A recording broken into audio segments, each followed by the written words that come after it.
Hi, I'm Polar the Polar Bear. If you're wondering why there's a different video up for the I Am Zozo review, I decided to take the one where I had clips of the actual movie off of YouTube and just upload one without any clips. Just because I figured the vindictive directors and producers are probably the most likely people to go call copyright infringement on my account, and I don't want to have to deal with any of that crap unless I absolutely have to, because it's a big pain. So I took it down and re-uploaded one here with no clips from the actual movie in it. So yeah, I'm gonna occasionally say that there's a clip from the movie and there totally isn't, but that is why. So sorry about the change. Future videos just won't feature movie clips. I'll still be doing reviews. I just won't have clips in them. So anyway, into the actual review.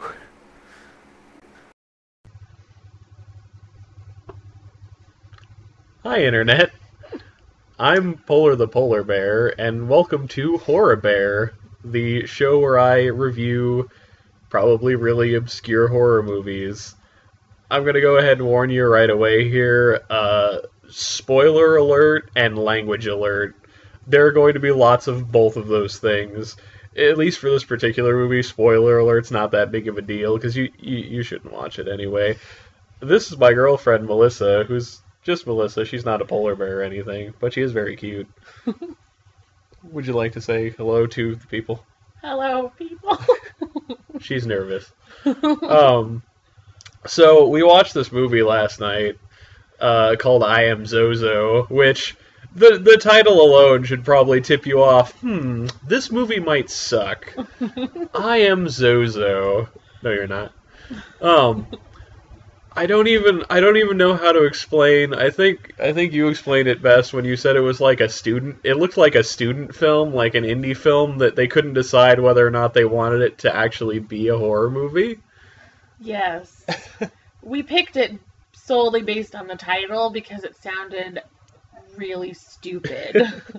Which So that was the choice behind picking that movie. I actually honestly picked the movie because at least the premise sounded intriguing, like based on a true story, which of course it wasn't based on a true story, but you know, it sounded found footagey, which it was shot on Super 8 film, but it wasn't supposed to be a found footage movie, which is kind of weird. Like it had everything a found footage movie has camera wise. It had shaky cam, it had like tilt cam, it had long establishing shots of shit that, like, I'm just gonna go ahead and take a minute here to show you an establishing shot of some apples that was in the movie. Pumpkins.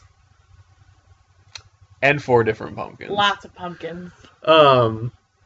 Yeah, there was like a pumpkin with a Nike swish on its head, which I think was supposed to be an angry eyebrow. And there was a pumpkin with like an axe in it, which they hadn't carved. And then there was like another pumpkin with like a weird buck tooth. And there was a 4th pumpkin. There was a cat pumpkin. There was a cat pumpkin. And then there was the pumpkin going... Oh yeah, which you only see in the background briefly for a second, but there's a pumpkin making a face like it just got caught eating the cookies out of the cookie jar, or just saw something super scandalous. Oh, I don't even know where to. First of all, like, the horror part of this movie is 10 minutes of the movie, and Maybe. yeah. And everything else is like a crappy independent film. Just, like, it's montages of crappy garage band music, like crappy indie garage band music over just them, like, the 5 kids doing stuff. Like, they go fishing. They run through the woods. They go on a boat ride. And every choice is... really not fitting at all with the synopsis of the movie or with even just the montage of random things they're doing in the woods. Oh, the choice of music? Yes. Yeah, the music itself, I think they just knew, like, the lead singer of this band or something, and they wanted to put their music in a movie. The movie and the music don't fit together. None of the scenes fit with any of the music. It's just, again, it looks very student filmy. Yes. So, the whole premise of this movie, besides the garage band indie thing, is that it's based on the true story of this demon named Zozo, or like Zana, or I think Za was one of the other. There were like 6 or 7 names for this entity. Really intimidating name. Yeah, Zozo. Yeah, Za sounds like what Puff Daddy's next name is gonna be. He's gonna give up and just be Za. And I just picture like a happy clown named Zozo who goes to children's parties and terrifies them. Yeah, apparently one of the on the Zozo, on the only website that mentions this character, this entity, except for like Amazon links to buy the movie, IMDb, Wikipedia, etc., run by a guy named Darren Evans. One of the things was like, maybe Zozo looks like a creepy clown. What? Okay. I think you just have to work that computer a little bit. Apparently I have a screensaver enabled. Well, that's going to be edited out. Or maybe not. Maybe I'll just leave it in.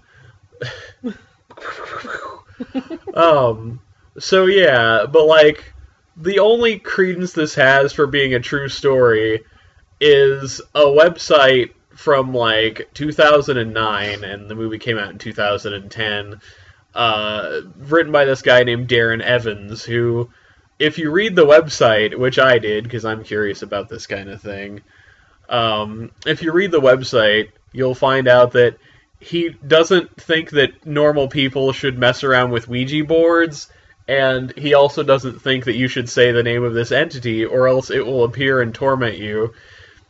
If that's the case, man, Darren Evans does not give a single shit about any of the actors in this film, because they all say Zozo, some of them a bunch of times, and also, I mean, the premise of the movie is them effing around with a Ouija board. They do it constantly. Like, 30 minutes of the movie is just them effing with that Ouija board. Yes. Also, we've said Zozo probably close to 200 times Probably. in the span of like 10 hours. And at least at the moment, we're fine. I mean, I had a stuffy nose this morning. I don't know, we might have the demons all up in us. We might, Sally, I don't know how to break this to you. You got the demons all up in you, Sally. But yeah, so I don't know. Again, I posted this as a rant on like Facebook, and I don't know if anybody here bothers reading my Facebook. I wouldn't. Don't do it. But one of the things I mentioned was like the last, like, this is a true story movie I actually bought into was the Blair Witch Project, because it was released in 1999 and I was 11 years old, and I still only went like, oh no, this is a genuine film, because I was 11 and I did that for 5 minutes, and then I looked it up and went, oh wait, no it's not, and that was the end of that. So, and I watch a lot of found footage movies, and you know, they're not based on true stories, they're found footage movies. Well, I am kind of impressed that the people who made this movie somehow managed to convince the MPAA to let them alter the disclaimer at the end that said this is not based on any people or things, living or dead. It actually is like an edited version of that disclaimer, which I give them props for doing that and for like coming up with the website to market the thing, but I still kind of don't buy it. I don't know, what about you? Yeah, well, normally movies that have jump scares feel a little cheap because they're just trying to scare you with jump scares. There's not like actual like content or substance. Jump scares are usually shitty. Yeah. But this movie needed those jump scares, and there were several moments where we were like, jump scares coming, and then it didn't. And then nothing happened. Literally, somebody had their back to a door at night in the dark, and nothing happened. An open door that led outside of the house, mind into you. The dark, unlit woods. It was perfect for it. Like, even if... And yeah, I realize the budget for this was like $5 and $1.50 worth of ramen noodles, but Throw Come a on. fake bird at the actor. Like, at least have him do the Ghost Hunter show thing. Oh, I felt something on my shoulder. How hard is that? And that's not the only time that they did that. Like, they did that, like, what, 5 times during It the was movie? several times. They set up a jump scare and then never had a jump scare. The music got ominous. The camera panned really slowly into the scene, and nothing happened. Well, I don't know if the music really got that ominous. It got a little ominous. Fair enough, I guess. It wasn't indie music in the background. Sure. I go by I wish my bird. That was the soundtrack to this movie. Secret, he wrote the soundtrack. It's his music in the movie. I'm still waiting for my royalties, Darren Evans. Where are you? Oh yeah, Darren Evans as Darren Evans in Yeah, the movie. Darren- And you should watch it because his mullet is impressive. Yeah, he had kind of like, didn't he have like a ponytail mullet? He was a ponytail mullet. Yeah. It was impressive, and it was epic, and it took him years to cultivate it. So, if nothing else, Darren Evans gets props for the hairdo because it was magnificent. But there's good news if you're into possible hintings of ghost rape. Then you should watch this movie because there is a scene that vaguely alludes to ghost rape. But not if you're into actual ghost rape, because nothing... She looks terrified for a minute, and then she takes it, like... She looks terrified, she screams, and then she takes, like, what's probably supposed to be a rape shower, but she never says, like, the ghost... She doesn't even say the ghost groped me. She just kind of says it held me down. So, I don't know if that was supposed to be ghost rape or not, even though the ghost earlier was like, yeah, I want to hit that via Ouija board message. Yeah. Also, if you get really terrified, if you're in a bathroom and the door's shut and you're in there by yourself, this is the movie for you because there was a very long scene of that. Just close-up face shots. There was a very long scene of her being terrified for 2 seconds and then sitting down against the door and just being there for like 3 minutes. So This movie was a bunch of long establishing shots of nothing. literally nothing. It really, like, if it would have just been an hour and a half of the apples on that one table, alright, I watched a movie. I'd have given it at least a 1 for being, like, really hilarious. Full disclosure, I wanted to give up on it after 15 minutes. She wanted to give up on it. I'm like, no, we have to see where this is going, because So we watched the whole thing. I was riffing along with it because it was very easy to make fun of. If you want to watch a movie with like a bunch, if you want to have like a couple of beers with your friends and make fun of a movie, it's a good movie to do that with because it's really bad. Especially if you're, though, like I was reading reviews of this movie. It's actually pretty highly rated by critics. How? They shot it on Super 8 film, which, like... Oh, that's arty. Yeah, it's arty. Ergo, oh boy, this movie was fantastic. Even though the acting was terrible, the camera work, Super 8 or not, was terrible. Yes. The plot was 10 minutes out of the movie, and the rest was a goddamn student film about 5 kids in the woods. It wasn't even a good 5 Kids in the Woods story. No, and I don't normally like the whole 5 kids in the woods get killed by Jason Voorhees thing, but I was praying for Jason Voorhees at the 30-minute mark in this movie. I guess the nice thing was there was no gratuitous teen sex or nudity, so... Though they kept being like, oh, we're gonna show you some boobies, and then no boobies. It's like the jump scares. Yes, they kept They were building... teasing you with jump scares and boobies, and neither of them happened. No jump scares, no boobies, no jump scares with boobies. Nope. No ghost boobies. It was really just... There was a lot of hidden lesbian Yeah, the tension going on in the movie. The goth girl and the main character girl who... Like, the main character girl really didn't have a personality. The goth... Tessa. Messy Tessie. Yeah, right. Yeah, Tessa and Mel, I think, actually was the goth girl's name. Yes. Which they only ever call her Mel. That may be her full name. We don't know. And we'll never know. She's credited as We'll never know. Yeah, so interesting plot twist. Again, spoiler alert. she dies because she's fiddling around with the Ouija board, and she has an asthma attack because she has asthma, which is foreshadowed like 10 minutes into the movie. Right before the apples. Right before the apples. And she like the main character girl, Messy Tessie, Messy Tessie. She goes and to get her inhaler.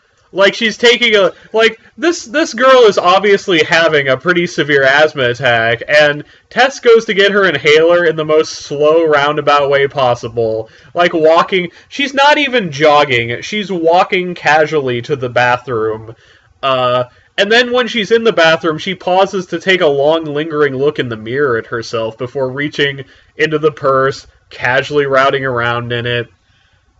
Meanwhile, you hear the other girl dying of an asthma attack, yeah, and she's just checking herself out in the mirror. Also, ladies, who leaves their purse in the bathroom? That's not a thing that any lady ever does. I didn't know that because I'm a man, but I have a purse, and it's never been in the bathroom. It's right there, actually. It's right next to us right now. It doesn't go in the bathroom. No. Purse, guest star by my purse. Never been in the bathroom. That purse. Running from the purse. So it probably takes her, like, if you were looking at that in real time, it would probably take her 10, 15 minutes to go get that inhaler. That girl would be, like, deep into, like, it's not, anaphylaxis is diabetes. Do they call that's when you have, like, an allergic reaction and your throat closes up. That's, like, different. What do they call it when you're having it? Is it just an asthma attack, I guess? Yeah. I'm not that kind of doctor. I don't know. It's an asthma attack. Death. she's have like deep into like hardcore asthma attack and would probably be dead by then. And spoiler alert, she is. She dies because the first inhaler that the girl took 15 minutes to get didn't work. And which was when the girl was like, "Oh crap, I have to hurry now." Did you notice that? Yeah, she got really, really into hurrying. Yeah, she went to go get the first inhaler really slowly, and then went to go get the second inhaler, like, really super quickly. So... And then the bathroom scene. Yeah, and then, like, she's in the bathroom, and this is, like, an hour and 10 minutes into the movie, I think. It was almost over. Yeah, the movie was only about an hour and 20 minutes. Also, it took about 50 minutes for Zozo to appear. Zozo appeared at the 43-minute mark in, I think, 36 seconds or something. Well, no, technically, I guess he appeared earlier because he was Adam. Probably, at least by the whole Zozo legend thing. He was actually... That's true. There was no Adam, my cousin Adam, whose name is Adam. I'll show you what I'm talking about here in a second. I'm going to insert a clip there. Insert that clip. So, yeah. So, and that going back to the lesbianism. there was this weird thing between Mel and Tess that I don't know if they were just not very good actors or what. But that's what it was. I know it was that. She thinks it was just because they were crappy actors. I'm not sure. I don't know if maybe the movie was going for this or not, but like they totally had a thing. Like there was so much homoeroticism in this movie. Her and Tess and Mel and two of the guys, like at one point, like the guy does that falling into the crotch thing on the beach with one of the other guys. Yeah. Like really blatantly, not like, oh, that was an accident, but like. Well, and then there's the gem of the line that Mel says is so-and-so and so-and-so, which was two of the guys who I really don't remember their names. One of their names was Dean. That's not the one she was talking about, because that was her boyfriend. That was the goth girl's boyfriend. Yeah. So it was the other two guys, Red Ball Hat and Cape and Top Hat guy. Yeah, the Cape and Top Hat guy was my least favorite character. Well, she said they went to go find the meaning of life in a bottle. Yes. Which was spectacular dialogue. So. Oh, yeah.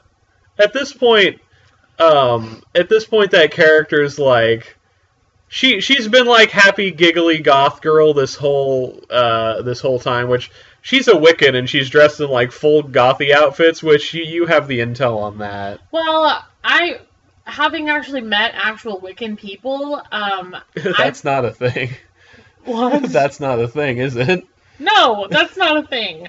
They don't all wear black lipstick and dark eyeliner and like have jet black hair and wear like fingerless lace gloves and lace up boots, and they don't do that.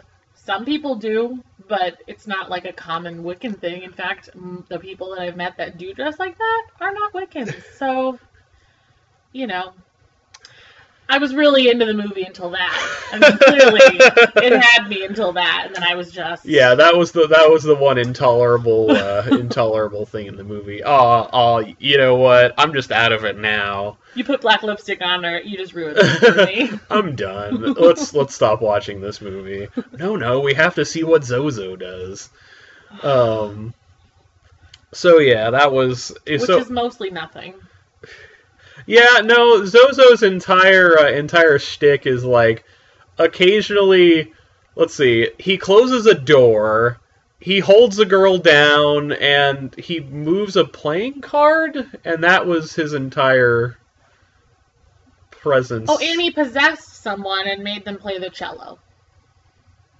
She wasn't possessed. He said she was.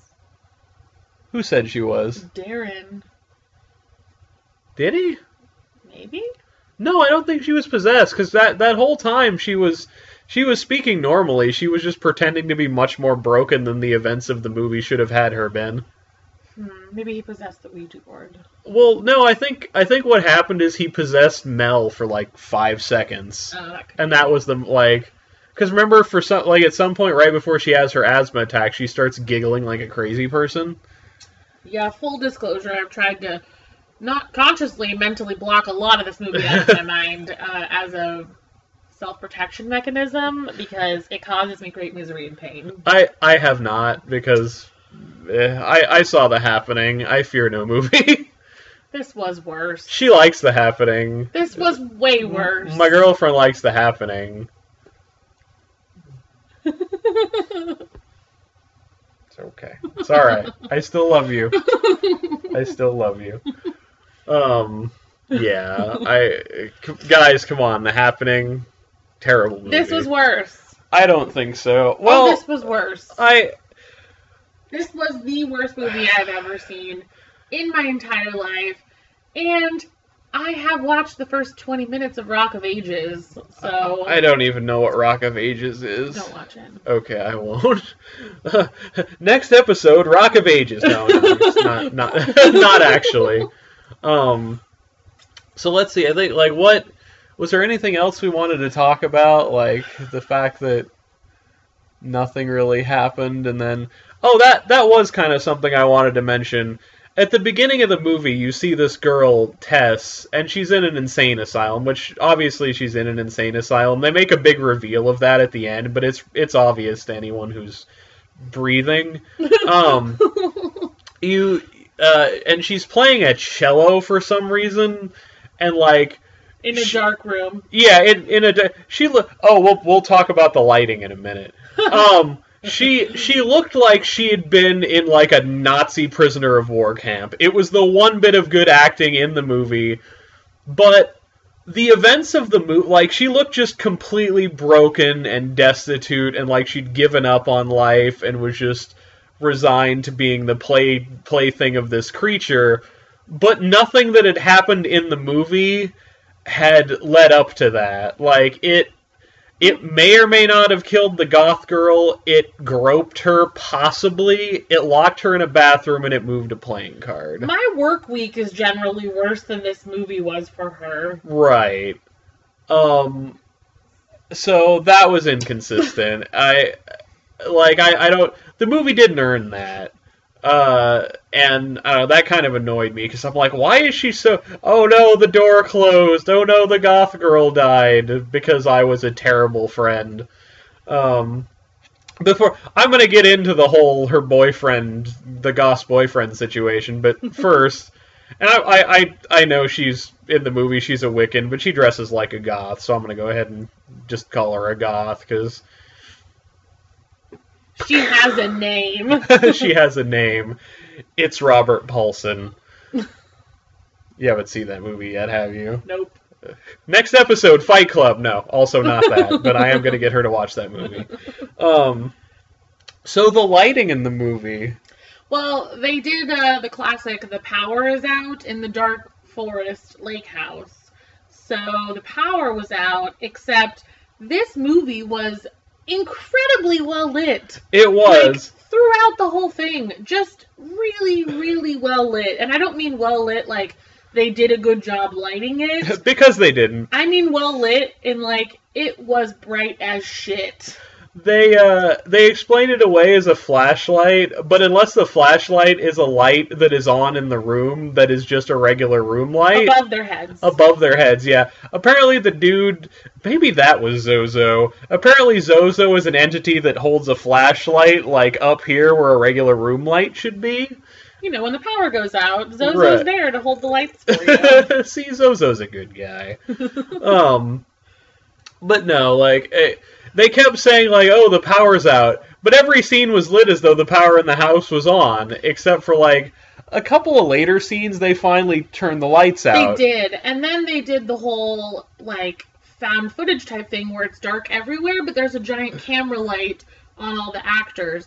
Yet, this wasn't a found footage movie. There was no one holding that camera. So the light on their face from the camera that's being held in front of them was just a magical fairy light that followed them around. Yeah, it wasn't supposed to be a found footage movie. There was no like sixth character that was like the cameraman didn't occasionally go, man, this is some crazy shit, or you know whatever. Which would have infinitely made the movie better. Honestly, I really think they should have marketed this as a found footage movie and just added like 2 dubbed clips, because a lot of it has no dialogue. They could have done it easily of some guy going, oh shit, Tess is locked in the bathroom, or though the camera, for this movie to have been filmed found footage, the cameraman would have had to have been in the bathroom with Tess, and also when she went to get the inhaler, not be like, bitch, you need to hurry up! The lady's dying out there! Yeah, it's true. So yeah, the goth girl, Mel dies, and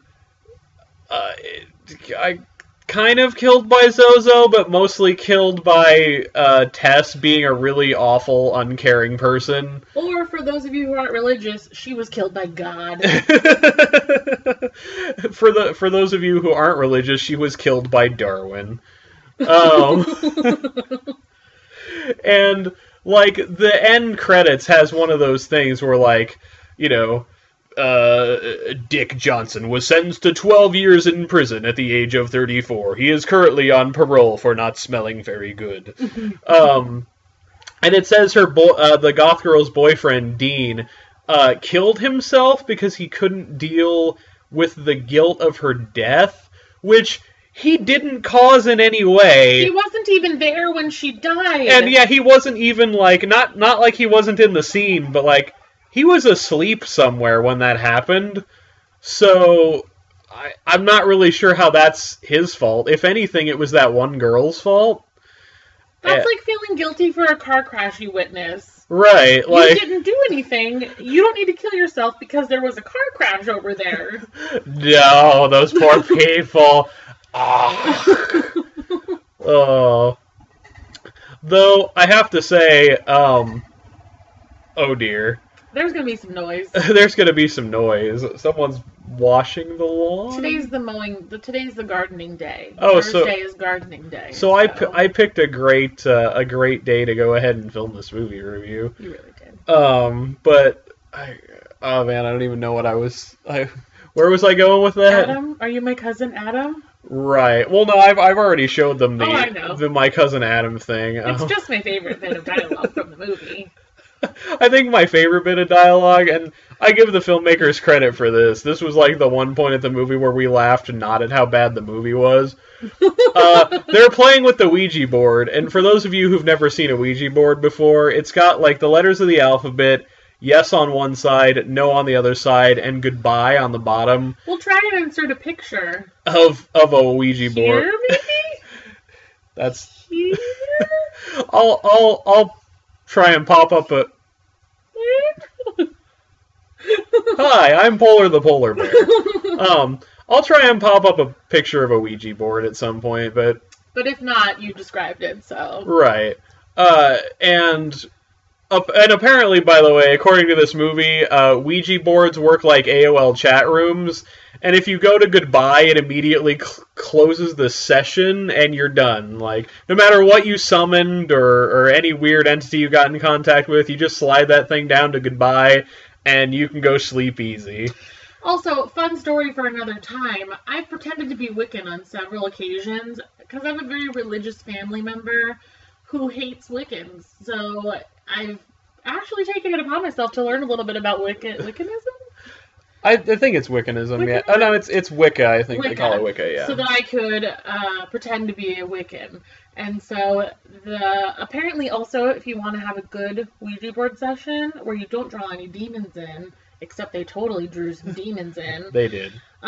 You take what's known as a smudge stick, but you don't have to light it on fire. You can just wave it around and ask for light.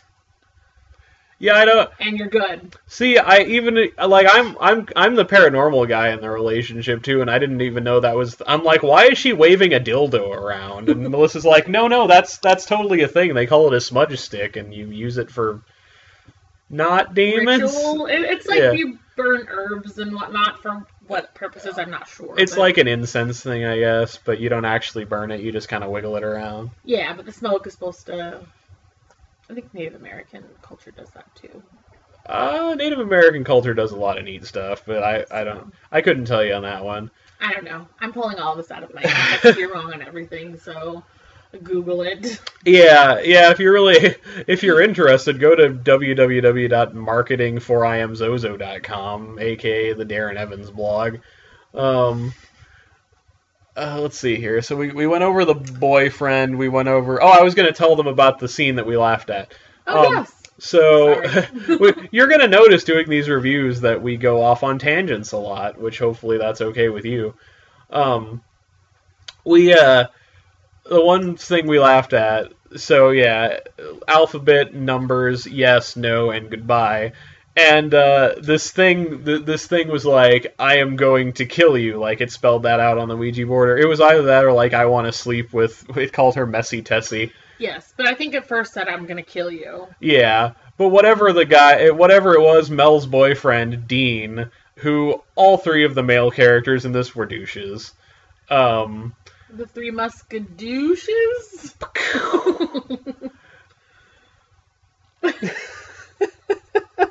Yes. They were so douchey. But Dean was the worst. And Dean's like...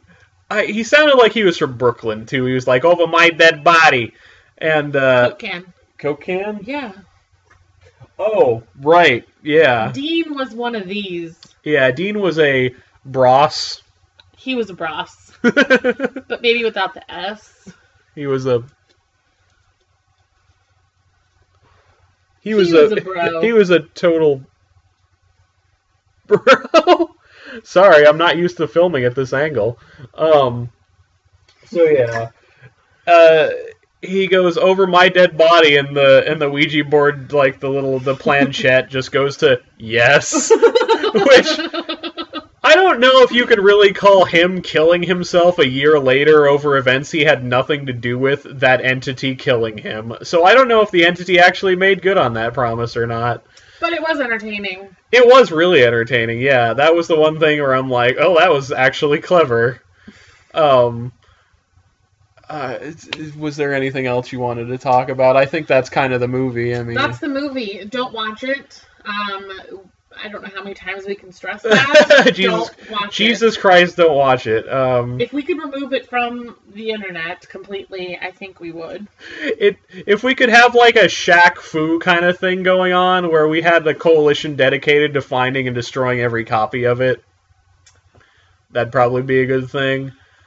Yes. I don't think it's worse than The Happening. She thinks it's worse than The Happening. I think it's worse than anything I've ever seen in my entire life. You can take that, and she's seen Hostel. I've seen all of the Hostels. Yeah, though she hasn't seen a Serbian film yet, which we're not going to be doing on this show. Because I'm sorry, I'm not watching a Serbian film, and neither is she. No. No. Nope. So yeah, in short, a bad movie, poor acting, except for that one scene which has no payoff.